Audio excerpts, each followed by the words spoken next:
Olá pessoal, vamos à 11ª aula sobre a teoria eletromagnética. Seria a última aula de uma série de três, né, para fechar então esse assunto, né?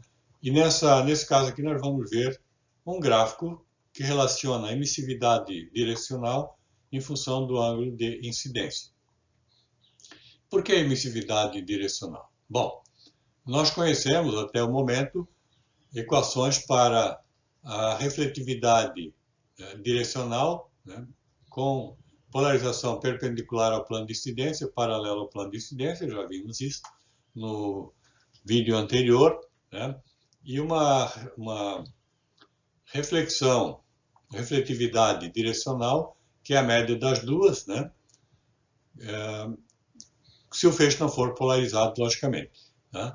Sabemos que se o material for opaco, né, ou se ele for de grande espessura e que não saia nada na outra face, na face seguinte, né, então nós podemos dizer que a absortividade direcional é 1 menos refletividade direcional, né, e que a emissividade direcional é igual a absortividade direcional, ou seja, a emissividade direcional é igual a 1 menos a refletividade direcional, né. Aqui tem o símbolo espectral, mas claro, as propriedades dependem, né, o que depende do comprimento de onda? Os índices de refração. Então aqui temos curvas para N2 sobre N1 igual a 1,5, né, e essa relação vai crescendo até 5. Né, conforme, se esse valor for igual a 1, não acontece nada, não tem reflexão. Né. Então, pela equação aqui, a reflexão é a distância daqui ao topo do gráfico, da curva até o topo do gráfico. Então, se aumentarmos o índice de refração, né, diminui a emissividade, diminui a absortividade e aumenta a refletividade. Né. Para um valor 3, isso dá relação, um valor 4 um valor 5, então esse valor vai mudando. Né. Quanto maior o N2, né, em relação ao N1, menor a emissividade, maior a refletividade. Né. Então, esse resultado provém dessas equações, né, e ele aparece no slide seguinte. Então, o gráfico normalmente apresentado dos livros é um gráfico polar, esse aqui à direita. E esse gráfico, nós temos aqui na horizontal, né, a emissividade direcional em função do θ, né, que o gráfico é... Então, o θ, onde está o θ? Ele está conforme está a figura. O θ é esse ângulo aqui, 0, 10, 20, 30, 40 até 90. Né? Então, as curvas são as mesmas do slide anterior. Né? Mesmas relações N2 e N1, mesmas curvas, só que achamos mais interessante a versão, né, anterior, porque fica mais claro o comportamento de cada curva. Né? Só que muitos livros apresentam o gráfico dessa forma. Também vamos apresentar aqui alguns resultados que foram obtidos em laboratório, né, que resultaram em uma publicação nossa. Então, primeiramente, temos o índice de refração em função do comprimento de onda, feito para uma placa para vidro. O vidro é o vidro comercial, né, usado em janela. Ele tem 72% de sílica, 14,2% de óxido de sódio, 9% de óxido de cálcio, que é um de lime em inglês, óxido de magnésio 4%, alumínio 0,7%, óxido de potássio 0,3%. Né? E esse resultado é comparado, né, com outros autores. A nossa medição começa em torno de 2 micrômetros, e aqui o índice de refração é em torno de 1,5, como vimos anteriormente. Tá? Sempre falamos isso, que o vidro é mais ou menos 1,5, e depois aumenta o comprimento de onda, ele diminui. Né? Então, ele vai caindo até em torno de 8, quando fica muito próximo de 1, né? E esse é um caso bem particular em que ele absorve muito e reflete praticamente nada, nesse ponto, né? Tá? Porque o coeficiente da absorção aqui dentro do material, né? Falando aqui, o vidro é praticamente um dielétrico, né? Então, ele reflete muito e refrata pouco. nesse comprimento de onda, né? Tá? Aliás, ele reflete pouco, desculpa, ele reflete pouco e refrata muito, né? Quanto maior o N, mais ele reflete, né? Então,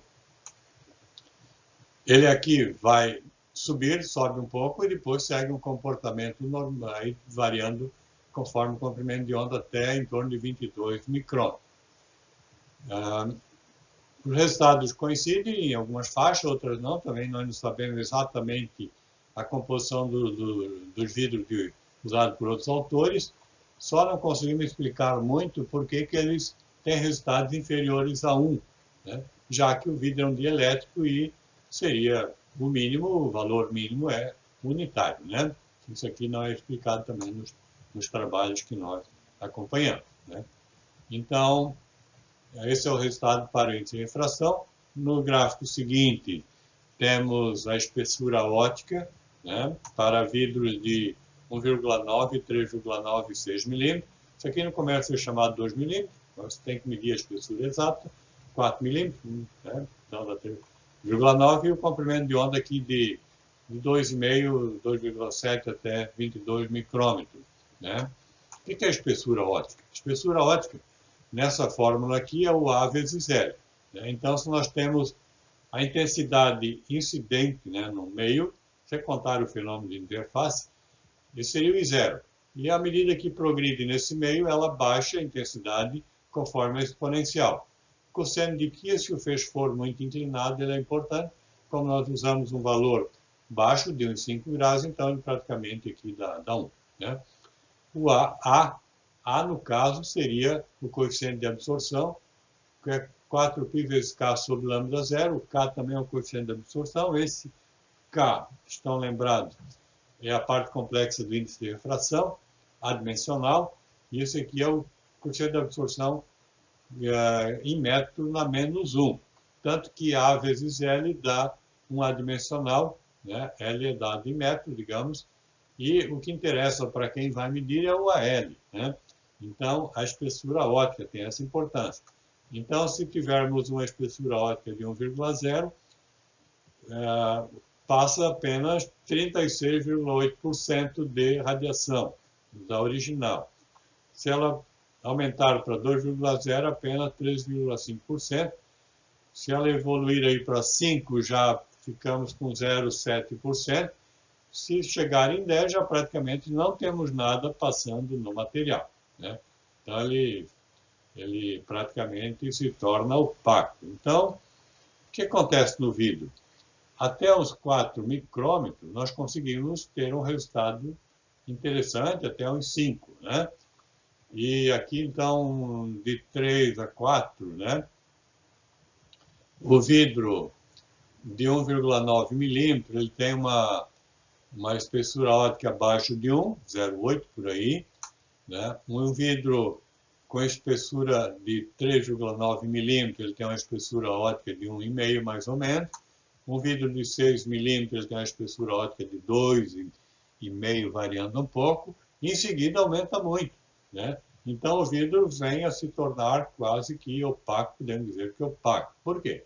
Aqui os pontos se misturam muito, nós não tem assim uma ordem assim, por que o 6 está acima do 1,9, está muito misturado. O que acontece nessa faixa aqui é que o detector está pegando já muito ruído, é mais ruído do detector que o sinal a medir, né? Isso é típico de bancada de radiação, praticamente não temos mais sinal, né?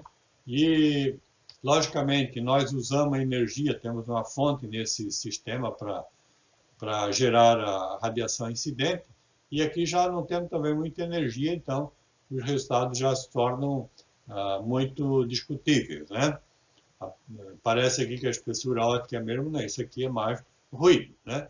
Então isso para mostrar como varia num determinado material, nesse caso aqui os vidros comerciais, né? Como é que variam as suas propriedades. Vamos ao resultado, né? Proveniente dessas teorias. Primeiro, o resultado baseado na lei de Snell, um resultado bastante simples, né? Que já é conhecido, né? Até no segundo grau se estuda isso, né?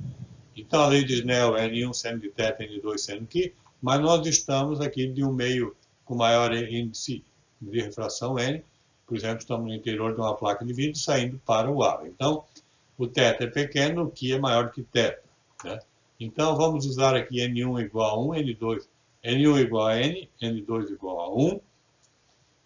E dessa forma, N1 seno de θ é igual a seno de Φ.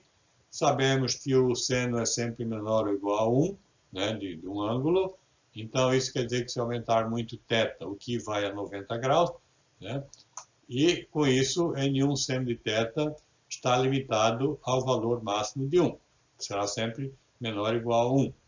Como consequência, o seno de θ vai ser sempre menor ou igual a 1 sobre N1, né, para que haja refração. Se ele for maior, não ocorre refração, o feixe encosta na horizontal e só há reflexão. Né? E sim, então teremos reflexão total na interface. Se o nosso vidro tem um N de 1,5, né? Vimos no slide anterior que tem N's maiores, né? Então o θ seria de 41,8 graus, que é o ângulo crítico de refração para esse índice. Formos trabalhar com diamante, que tem um índice 2,42 aproximado, esse θ já passa a ser no limite de 24,4 graus. A figura aqui mostra um prisma, alguns raios passam, outros raios já não passam mais, ocorre reflexão total. Né? E conforme a figura aqui, nós temos também um prisma de outra forma, quer dizer, praticamente ao contrário, né? O feixe entra aqui e tem a reflexão total, né, desse lado. Né? Isso pode ser usado em câmera fotográfica, em equipamento, como certa forma, um espelho. Né? Se entrar com feixe paralelo ao normal, ele sairá paralelo a normal, porque vai ter... Né? Então, aí entraria diferente. Entraria por aqui, sairia aqui e aqui. Né? E o contrário. No caso do diamante, nós temos o que caracteriza o diamante, do ponto de vista da engenharia mecânica, um material muito duro e corta. Do ponto de vista estético, né, ele é um material que tem muito brilho, né, porque ele tem muitas facetas. Né? Na lapidação pode ser chamado de brilhante, tem muitas facetas e sempre uma delas vai refletir a luz. Né? Então, em qualquer posição que se olhe, sempre tem um ponto, um brilho, né? Uma face brilhante. Né? Ok?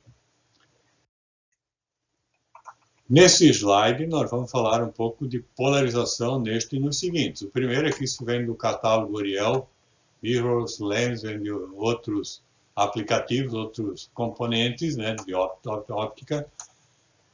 Primeiramente, a simbologia usada. Então, se temos aqui a luz não polarizada natural, podemos representar o feixe assim, ou dessa forma. Ele pode vibrar na vertical ou perpendicular ao plano aqui da tela. Né? Se ele vibra só na horizontal, então ele pode ser representado assim, ou desta forma com os pontinhos. Se ele vibra apenas vertical, então podemos representar assim, ou dessa forma. Né? Se temos um feixe não polarizado, e usamos um polarizador com linhas verticais, né? Dessa forma, representa, então ele vai deixar passar apenas a vibração vertical. Se usarmos o segundo, ele deixa passar ainda verticais e temos, né, um feixe polarizado vibrando apenas na vertical. Se colocamos um feixe não polarizado com esse polarizador vertical, ele permite a passagem de vibração na vertical. Se usamos um outro polarizador cruzado, então resulta em um feixe nulo depois desses dois polarizadores cruzados. Aqui uma outra montagem, né? Então chegamos com o ângulo de Brewster. Ângulo de Brewster de incidência significa, em seguida nós vamos fazer alguns cálculos aqui só para representar. Então significa que a reflexão ela é totalmente polarizada. Aqui da figura o P significa polarização perpendicular ao plano de incidência. Né? Então aqui desaparece a polarização, que é a vibração paralela ao plano de incidência, fica apenas a perpendicular ao plano de incidência, né? Então, aqui ele tem 50%, 50%, aqui ele tem 100% e zero, né? No P aqui, que é o paralelo, né? E depois, o que passa aqui, então, no final das contas, tem um 42 e S58P, nós vamos ver isso no slide seguinte. Então, nesse slide, nós fizemos um cálculo, tá, para um fluxo incidente de 1 watt metro quadrado. O ângulo de incidência é θP, de Brewster, né? Então, o N do vidro, da placa de vidro aqui, né, é 1,5, o N do ar é igual a 1, o θP, como já vimos, 56,31, vamos ver, né, exatamente esse valor, o que é 33,69 graus, né? Com esses valores aqui, o ρ paralelo é nulo, o ρ perpendicular é 0,148, o tal paralelo é 1,0, né, que não reflete nada, passa tudo para outra. Esse tal aqui, quer dizer, está passando para outra interface, né? Está passando da interface para o meio interno, melhor dizendo, enquanto que o tal perpendicular é 0,852, né? A soma dos dois aqui da unidade, né? O que nós fizemos aqui foi montar uma planilha e seguir o raio. Então, se chegamos com 50%, né, a primeira reflexão, nós perdemos totalmente a parte paralela e ficamos com 100% da perpendicular, né, como está desenhado aqui, né. Para o interior, então, faça 54%, 46%. Essa conta está sendo feita aqui, né, no ponto A. Então, incide 0,505, reflete 0,007, tá? E transmite 0,5 e paralelo e perpendicular 0,42. Isso é o que sai aqui, né? Esse 54 e 46 é a conta dos dois aqui, né? Pega 0,5 mais 0,42 dá 0,926. Quanto é que representa cada um deles em relação ao 0,926? Então, deu 54%, 46%, né? Bom, essa parte que sai aqui vai ser a incidente da parte seguinte, né? Então, o transmitido aqui será o incidente no ponto B, aqui, né? Que reflete esse valor e transmite para o ar esse outro valor, né? O refletido aqui vai ser alimentado no ponto C, como incidente, que reflete esses valores e transmite, né, para a parte de cima, para o ar, na parte camada superior aqui, esses valores, e assim por diante. Aqui, 0 e 100%, né? Porque só tem a radiação que vibra perpendicular ao plano de incidência, né? O plano de incidência é normal com a direção de incidência, né? Lembrando. E assim vai, né? Temos o ponto D, o ponto E, o ponto F, o ponto G, que não aparece na figura, mas vamos fazendo as contas, né? Esse 0,50 que entrava aqui, ele está saindo aqui na reflexão, né? Então, ele está saindo aqui na... Desculpe, vamos repetir aqui. O 0,50, ele aqui, como ele não reflete, né, o 0,50 paralelo, né, ele não reflete essa barra aqui, né, ele vai seguindo e ele sai aqui embaixo. Então, esse 0,50 aqui entrou, já sai aqui embaixo. É a barra aqui, né? O ponto, né, que é o paralelo ao plano de incidência, então é que ele vai distribuindo, né? Ele sai um pouco aqui, um pouco aqui, um pouco aqui, e também sai aqui embaixo. E daqui em diante só temos a vibração para a perpendicular ao plano de incidência. Só temos os pontinhos aqui, né? Falando de forma simplificada. Então, enquanto aqui o 50 está aqui em azul, 50%, né? O 0,5, né? O 0,5 do perpendicular, ele vai sendo distribuído, né?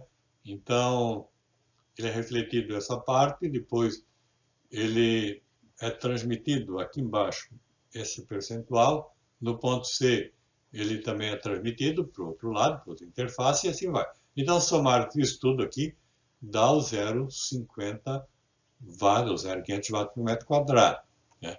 Enquanto que da radiação paralela ele já sai aqui embaixo, né? No ponto B é transmitido, né? O 0,50. E isso, então, para fazer a conservação, né, desse 1 watt por metro quadrado que está entrando. Tá? Ok. Agora sobre os polarizadores em si, né? Como você pode adquirir um polarizador, como é que isso funciona? Então, novamente lá do catálogo Oriel, ele mostra aqui um polarizador de pequenos de fios muito finos, condutores, né? Esses fios têm que ser muito pequenos, menor de comprimento de onda, então ele acaba sendo mais usado para radiação infravermelho, porque tem um comprimento de onda maior. Mas aqui é interessante para entender como funciona. Quando nós temos um condutor aqui na vertical, quer dizer que ele vai absorver essa flutuação do campo elétrico na vertical e sobrará apenas na direção horizontal, né? Na figura da direita temos aqui dois polarizadores de filme, né? E são usados muito em visores de cristal líquido, né? São pequenos filmes. Aqui tem um sombreamento parcial, um sombreamento parcial. Quando os dois se sobrepõem, temos um bloqueio total, porque os dois estão cruzados, né? Lembrando da figura da página anterior, né? Lá do início, quando começamos a falar em polarizador, se ele for cruzado, eles reduzem, né? Zeram aí a transmissão, né? Então, como é que se faz esse filme? Bom, ele pega um filme plástico, né? De uma cadeia orgânica longa e estica esse filme, né? E passa aí uma pintura de iodo, né? Composto de iodo, né? Então ele consegue fazer, de certa forma, algo parecido com esses fios, né? Então isso aqui existe no comércio, existe, pode comprar para demonstração, inclusive, né? Ok?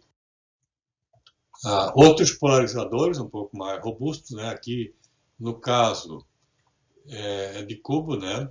Então ele está usando, é um cubo, mas não é um cubo cortado na diagonal aqui, então ele tem um plano na diagonal aqui que é semi-refletor, né? Então parte da radiação refletida a perpendicular ao ângulo de entrada, ao feixe de entrada, e parte e passa, né? Então essa face aqui é chamada de beam splitter, né?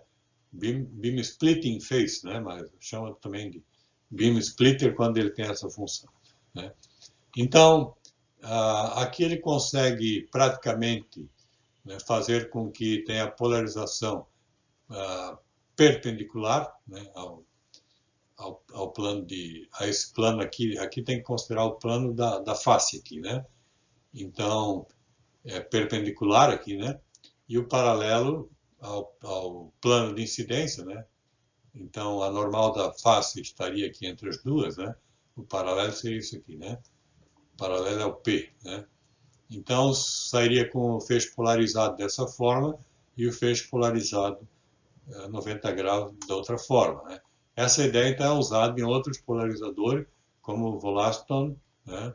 Da Oriel também, aqui é um produto deles, que ele tem dois feixes polarizados, mas não exatamente no mesmo ângulo, né? Direções diferentes, né?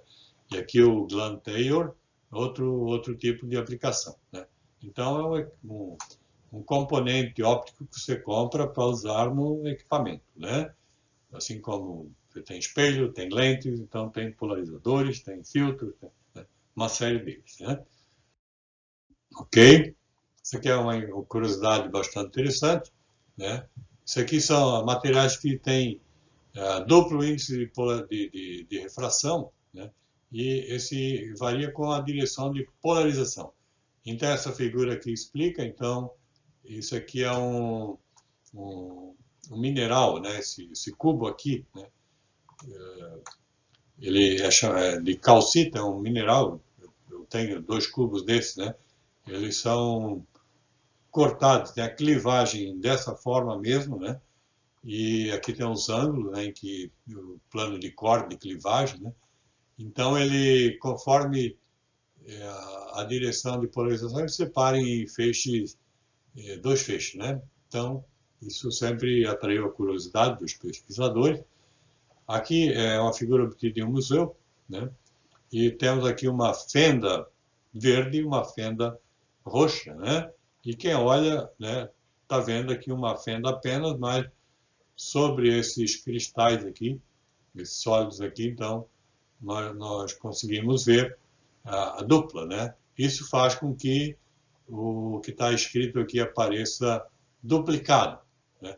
Se nós colocarmos um polarizador de filme e girarmos, nós vamos ver que ele fica nítido, né? Porque o filme seleciona uma direção de polarização. Isso é um experimento para fazer em sala de aula, né? Pode fazer muito bem, é bastante interessante de ver, né? Isso aparece realmente assim, mas se usarmos um polarizador, então vamos ver que ele desloca, né? As letras se deslocam para cima, para baixo, e o giro de 90 graus torna ela nítida, né? Bom, aqui voltamos às equações, né? E vamos falar desse ângulo de Brewster, de polarização, né? David Brewster, em 1815, foi apresentado esse resultado, né? Então, buscamos a equação 439, que dá as componentes paralelas, né, do campo elétrico, né, dessa forma, né? Para se obter a refletividade direcional paralela, é só elevar ao quadrado, né? E aproveitamos aqui para multiplicar por N2 e por cosseno aqui para deixar numa forma mais conveniente para fazer a dedução. Então, a refletividade direcional, né, paralela, que está usando lambda, porque o N varia com lambda novamente, né? Então, ela teria esse formato, a equação, né? Se usarmos o ar, N1 igual a 1, e 1 meio N, N2 igual a N, então a equação ficaria de uma forma mais simples, né?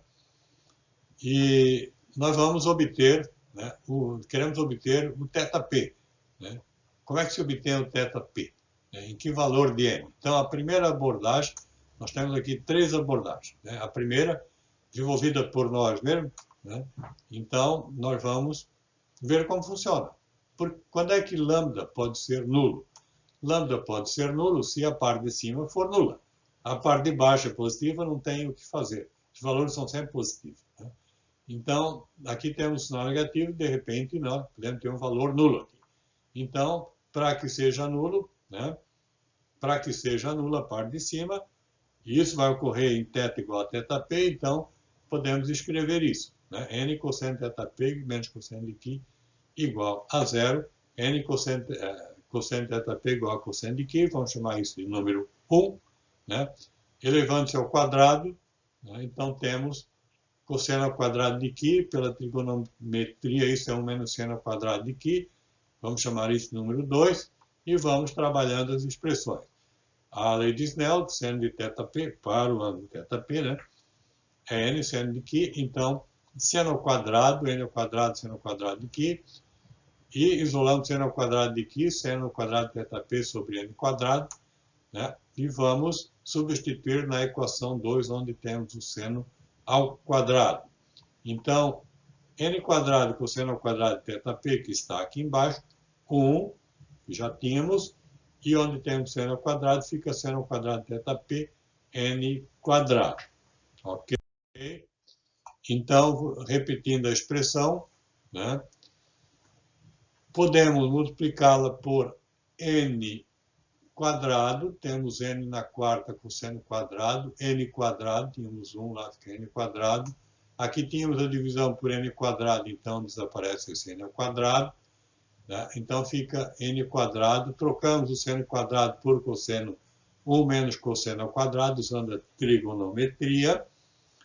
Desta forma, podemos isolar o cosseno, temos cosseno aqui e cosseno lá no final, então dá n na quarta menos 1 cosseno ao quadrado, ficamos com n ao quadrado menos 1. esse cosseno ao quadrado foi para a esquerda. Tá? Com isso, podemos colocar em evidência o cosseno ao quadrado, n ao quadrado menos 1 sobre n à quarta menos 1, e dessa forma temos uma equação para o θp, que é o resultado que nós obtivemos, mas ele já tem resultado semelhante e mais simples, mas é uma forma de chegar até aqui. Os nossos resultados intermediários serão usados, como, por exemplo, nessa segunda abordagem, buscamos novamente a equação 1 do slide anterior, que n cosseno θp igual a cosseno φ, voltando à lei de Snell, né? Seno θp n seno φ, ou n seno θp sobre seno φ, substituindo nessa equação número 1. Então, onde tem o n, vem essa relação, né? Então, seno θp seno φ, cosseno θp cosseno φ, ou ainda, passando o seno de φ para o outro lado, ficamos com essa expressão, de um lado apenas θp, do outro lado apenas φ. Né? Então, esse produto é igual àquele produto. Isso será igual, né, simplesmente se θp for diferente de φ. Se θp for igual aqui, só ocorre quando θ for igual a zero, e isso não nos interessa. Né? Não é isso que fisicamente nos interessa. Então, para que isso seja igual, nós podemos ter θp mais φ igual a 90 graus. Né? Então, seno θp igual a cosseno de φ, cosseno θp igual a seno de φ. Né? Então, seno de 60 igual a cosseno de 30, cosseno de 60 igual a seno de 30, como a gente sabe da trigonometria. Pois bem,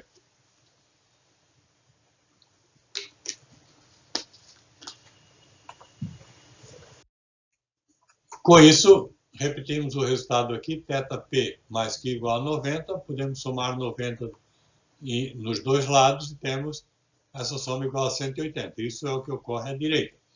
θp mais φ mais 90 igual a 180. Então, isso mostra que esse ângulo, né, se tivermos o θp, o ângulo de Brewster, na incidência, o raio refletido e o raio refratado farão 90 graus, né, serão perpendiculares. Né? Esse é um resultado interessante, que nos permite uma terceira abordagem que é mais usada nos livros. Então, buscamos novamente a equação 1, n cosseno θp igual a cosseno de φ. Como essa soma é válida, que está lá em cima ainda, né? Essa soma é válida, então, cosseno de φ igual a seno de θp, né? Cosseno de φ igual a seno de θp por causa dessa soma dos ângulos. Então, substituímos aqui cosseno de θp, em vez de cosseno de φ, colocamos seno de θp, o que dá n igual a tangente de θp, e daí uma expressão mais simples, que é θp igual ao arco cuja tangente é o índice de refração. Então, isso determina o ângulo θp. Né? Com isso, determinamos o ângulo de Brewster, né? A partir dessa abordagem. Né? Temos duas respostas para o θp. Ok? Um item um pouco mais complicado de se ver, mas é interessante ter uma ideia do que ocorre. Um material que seja o chamado absorvedor. Ele tem um K, um coeficiente de absorção bastante elevado. Né? Então, aqui temos uma incidência com ângulo θ, né? E o comprimento de onda aqui, já conhecemos isso, né? A frequência é C sobre lambda igual a C0 sobre lambda zero, a frequência não muda.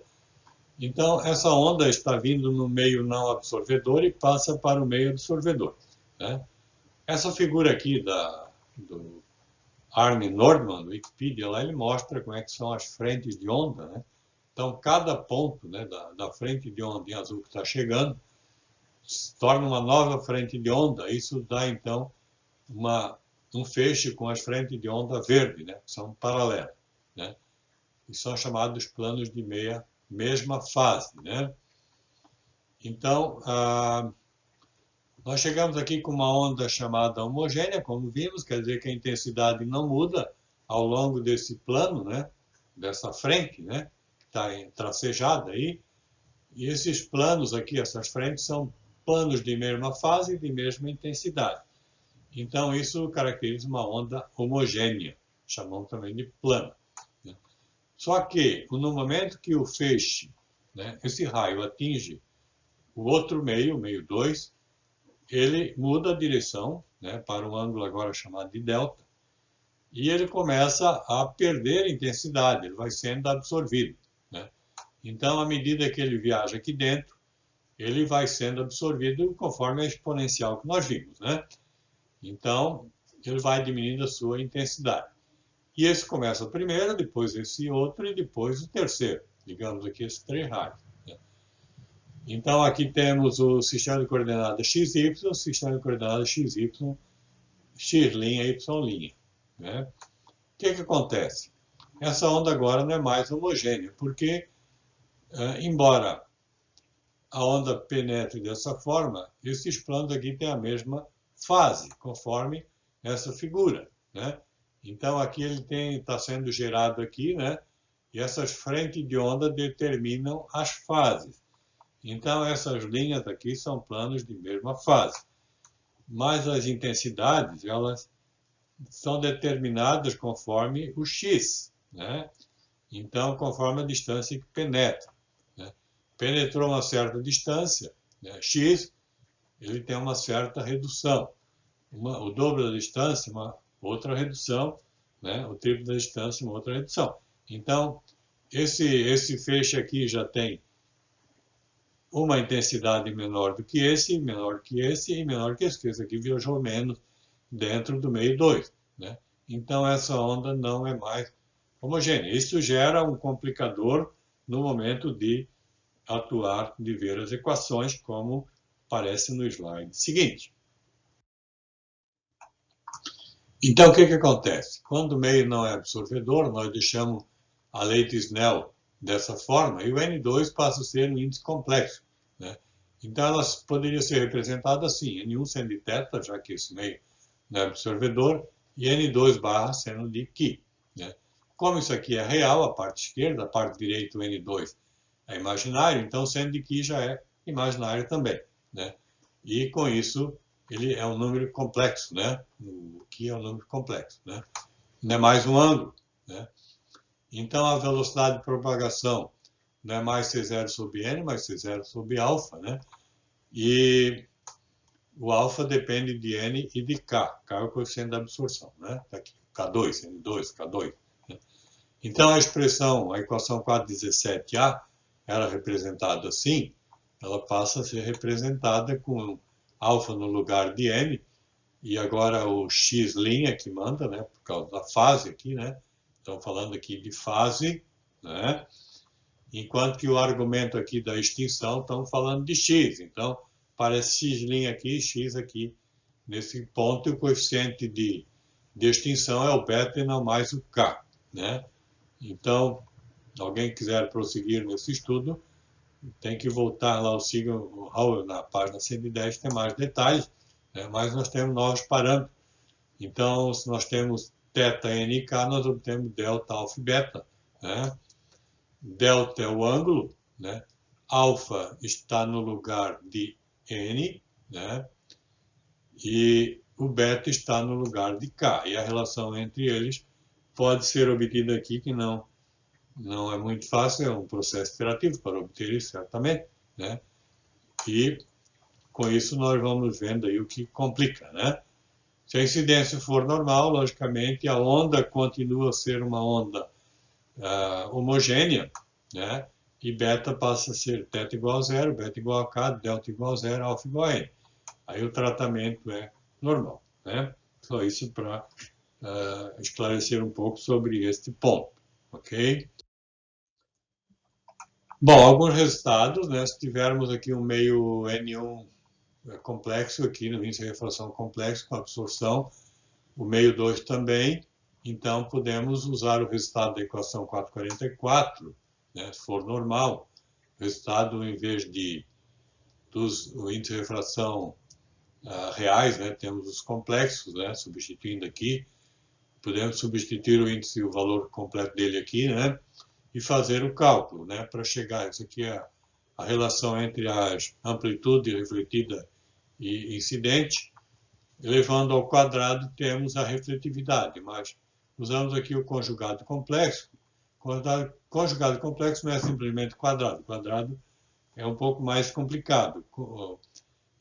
Se elevarmos o número complexo ao quadrado, ele continua sendo um complexo, mas nessa multiplicação não, porque nós usamos o conjugado complexo, né? Dessa forma é x mais y, x menos y, é o z vezes o z asterisco.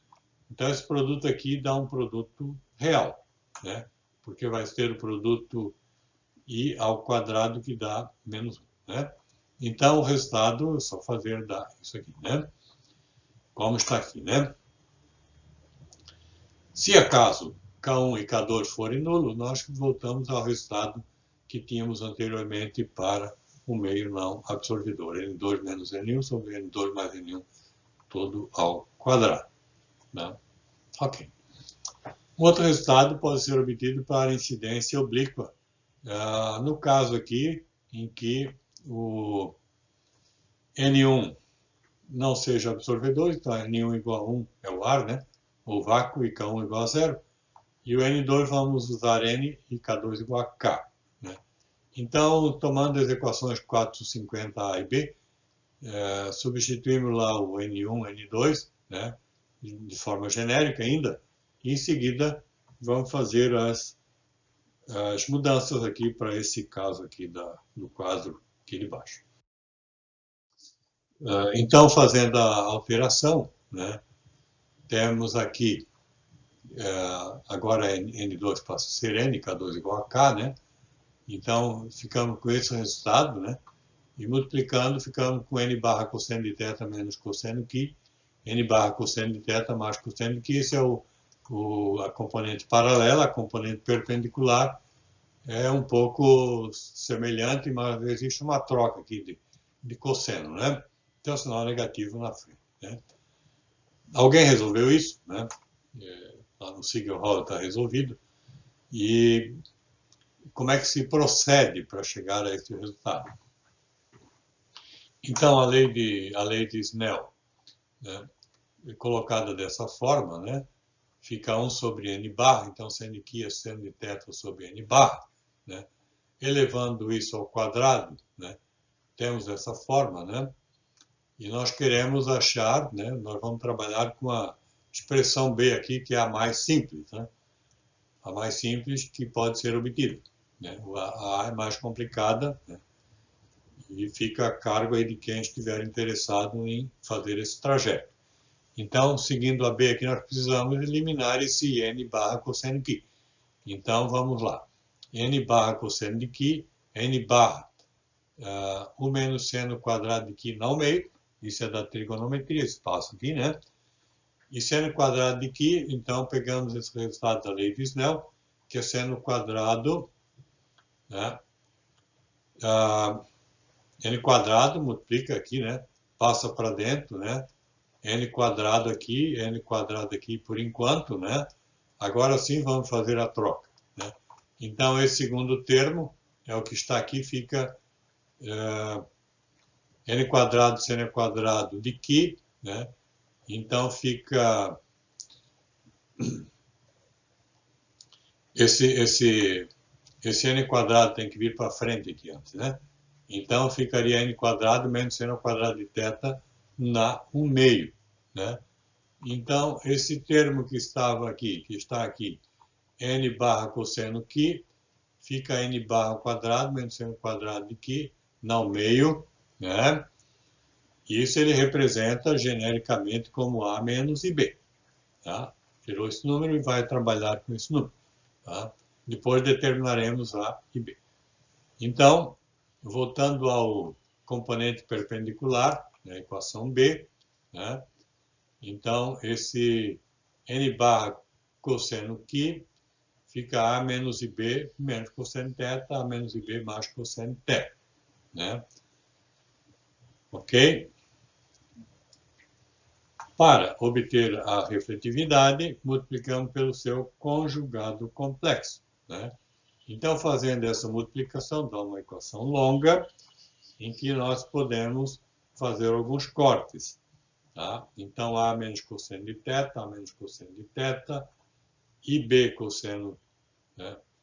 IB cosseno θ, IB cosseno θ está aqui, né? E assim por diante, né? Então, na página seguinte, vamos ter como resultado já essa forma final, né?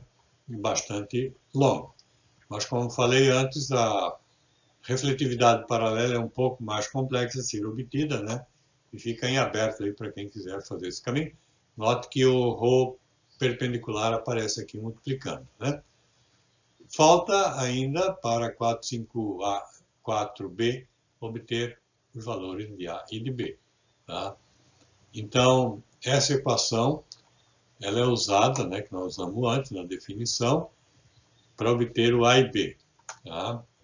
Então, elevamos tudo ao quadrado, né, para tirar esse meio daqui, a raiz quadrada, né? Ficamos com esse termo da direita, né? Agora aqui, o que é n quadrado? N quadrado é n quadrado, não é o conjugado complexo, né? Então, é n menos ik vezes n menos ik, tá? Menos n ao quadrado, a menos ib, novamente, não é o conjugado complexo, é o quadrado mesmo, né? Então, se distribui essa multiplicação e se separa as partes reais e as partes complexas. Isso fornece essas duas equações e daí tem mais um pouco de trabalho para isolar A e B, que estão representados aqui na 453A e na 453B. Então, esse resultado, ele permite calcular a refletividade perpendicular e a refletividade da radiação polarizada paralela ao plano de incidência, né? Isso basta fazer um programa, né, uma planilha, e se varia os valores aí que se quer, é um resultado bastante útil para o meio absorvedor, né? Incidência oblíqua da radiação que vem do meio não absorvedor, ou no caso o ar, né? Não temos aí o valor de nenhum, no caso o ar, né? O ar ou var, né? Ok? Aqui nós vamos explorar mais um pouco, né? Deixar mais claro para quem está acompanhando aí este vídeo, o que é o meio absorvedor, o que é o meio não absorvedor, né? Então, nós buscamos esse resultado, primeiro, de um meio não absorvedor clássico, né? Como já vimos lá no início, já tivemos essa figura apresentada. E se nós chegamos aqui com esse feixe incidente, então tem a refletividade da superfície, passa da interface menos ρ e assim por diante, né? Vai seguindo. Tudo que sai na parte de cima é chamado de refletância, tudo que sai na parte de baixo é chamado de transmitância, e o que fica pelo caminho é chamado de absortância, né? Então,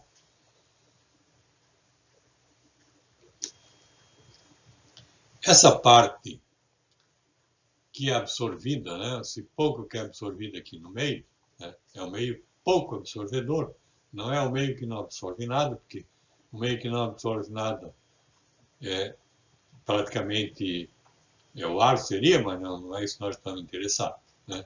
Então, o que acontece aqui no meio? Existe uma absorção, né, no trajeto aqui, né?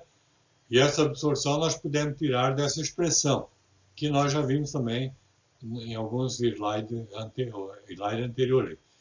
I é igual a zero e na menos AL cosseno de Qi, né? O nosso cálculo, a nossa simulação foi feita para uma placa de vidro com índice de refração em meio. A placa tem 4 milímetros, o ângulo de incidência é bem baixo. No laboratório nós temos que ter um certo ângulo de incidência, como falaremos mais tarde, mais o mínimo possível, mais fácil, né? Então usamos 5 graus e um comprimento de onda de 1 micrômetro. Um comprimento de onda é usado aqui para fazer a relação entre A e K. Tá? Precisamos do lambda, né? Então, essa é a configuração para o meio absorvedor, não absorvedor, né? E as equações, né, já foram dadas para o Rho, para o Tau, né? Então temos aqui três variáveis que são a absortância, a refletância, a tramitância, né?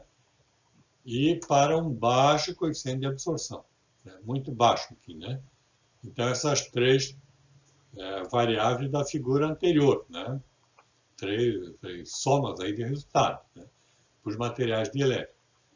Para os materiais condutores, então, nós voltamos aí à dedução que acabamos de ver também, que nos dá a refletividade de materiais absorvedores, né? E para incidência oblíqua, como vimos, né? E o que não é refletido é absorvido, né? Porque se o meio é absorvedor, então ele não passa nada, não tem nenhuma transmitância, se ele tem uma alta absorção. Aqui é chamado de condutor porque é o condutor elétrico, né?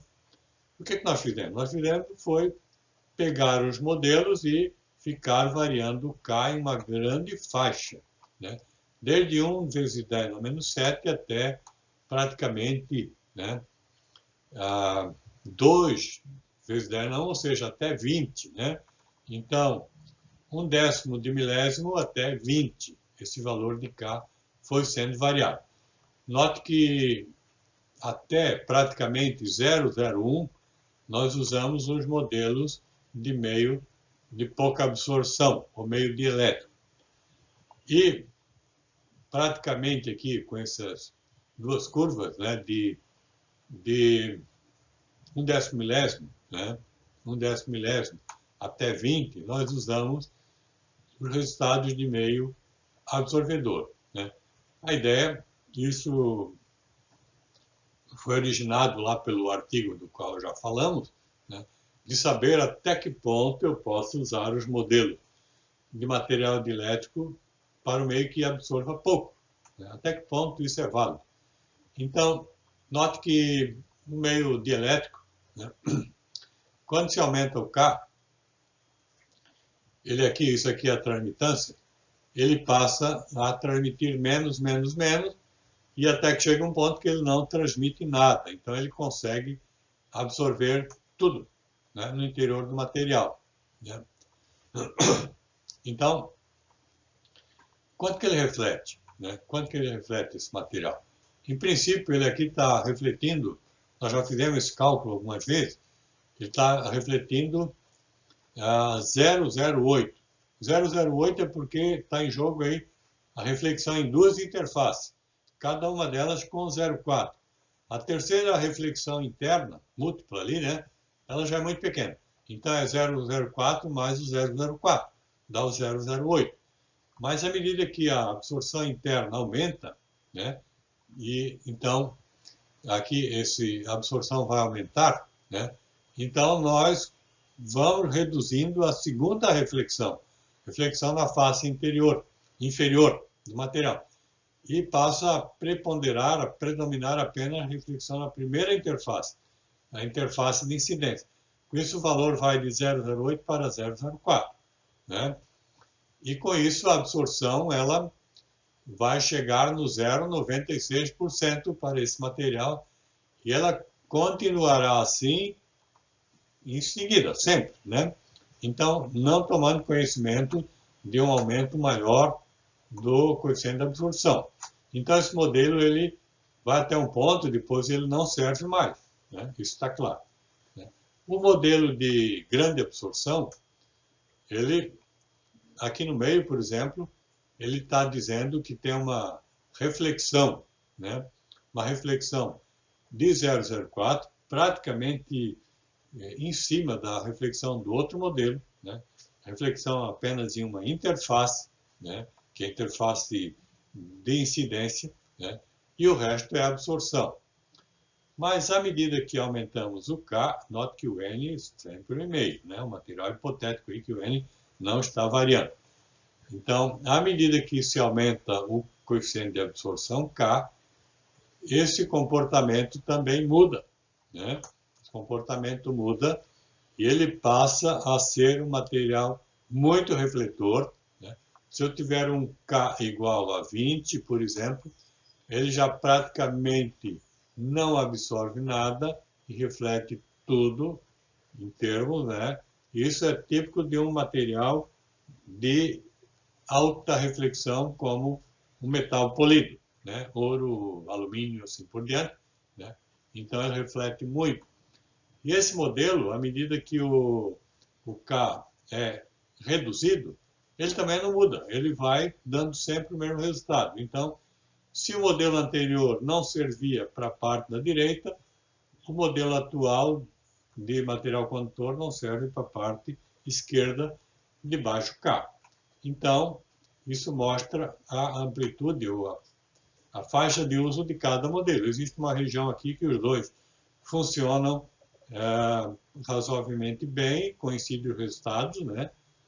E isso mostra, então, o que eu posso chamar de meio dielétrico, pouco absorvedor, e o que eu posso chamar de meio condutor. Né? Essa figura é esclarecedora nesse sentido. Né? Isso foi apresentado, então, no artigo nosso. Né?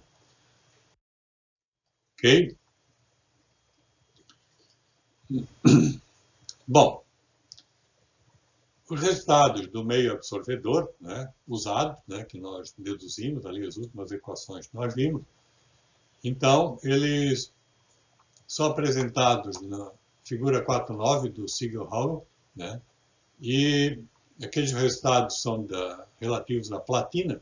Então, nós reproduzimos esses resultados da figura 4.9, que é essa curva azul aqui, que nos dá a emissividade. Né? Emissividade, então aqui está mostrado à direita que é a emissividade espectral direcional. Né? A platina, esse resultado foi feito para 2 micrômetros, né? E ele buscou o resultado de alguns autores, aqui estão as referências citadas no livro, platina 300 Kelvin, 657 Kelvin e 400 Kelvin.